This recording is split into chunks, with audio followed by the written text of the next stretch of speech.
اهلا بكم في قناه حلو وحادي مع مريم، وحشتوني كتير جدا جدا. ان شاء الله النهارده هنعمل معاكم عصير المانجا. هنعمل معاكم عصير المانجا بس من حاجه بنرميها في الزباله. يا خساره فلوسك اللي بترميها على الارض. وهقولك على سر من اسرار المحلات. عايزه اقولك لو جربتيه طعمه يجنن بجد. ايوه طعمه يجنن بجد. مش قادره اقولك طعمه وشكله يجنن. هنصب دلوقتي وهنشوف قوام العصير عامل ازاي. بس اهم حاجة لو عجبك الفيديو اعملي لايك وشير وسبسكرايب علشان يوصلك مني كل جديد، وكومنت محفز زيك كده حلو علشان يشجعني.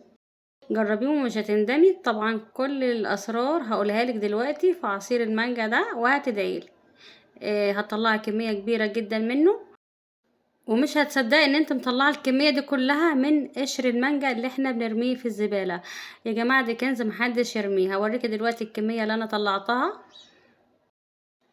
ودي كمية العصير اللي انا طلعتها من قشر المانجا. طلعت منها حوالي 3 لتر ونص، يعني حاجة كده من الهوا. مش محتاجين نعمل مانجا خالص، وطعمه وشكله رهيب.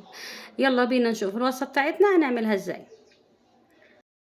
طبعا انا بعد ما قشرت المانجا خدت منها الناشف عملت شرايح، وخدت منها الطري عملته برضو اكياس بالشكل ده. وعند الاستعمال هتستعمليه بكل سهولة. وكمية القشر اللي انا طلعتها منها مش هرميها، حطيتها في طبق بالشكل ده هي والبذر بتاعها. وضفت عليهم كمية من المية. طبعا المية من لتر ل2 لتر، تمام.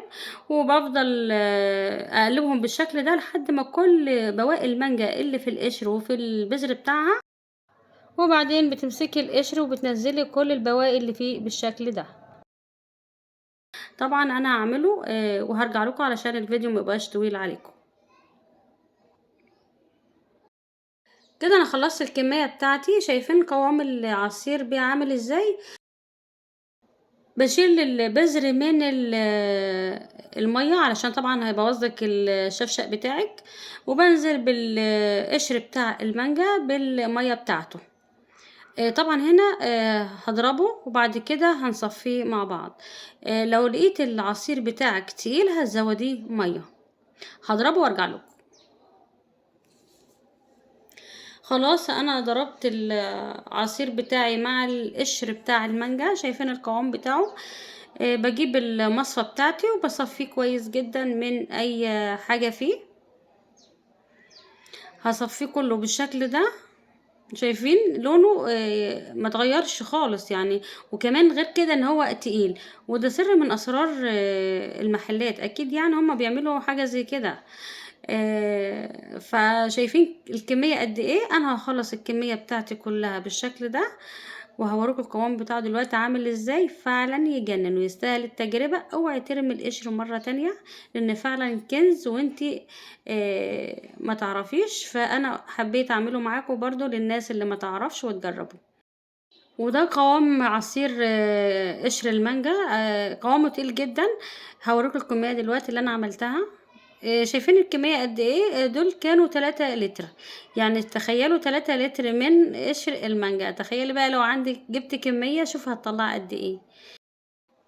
ودي الكمية اللي انا طلعتها من قشر المانجا. طعمها وقوامها جميل جدا. هنشرب ونجرب مع بعض ان شاء الله. ولو عجبكم الفيديو اعملوا لايك وشير وسبسكرايب علشان يوصلك منه كل جديد، وكومنت محفز زي كده حلو علشان يشجعني. واستنوني في فيديو جديد. ودلوقتي اقول لكم باي باي. جربيه وان شاء الله هيعجبك وهتدعيلي. اوعي ترمي قشر المانجا تاني علشان هتندمي.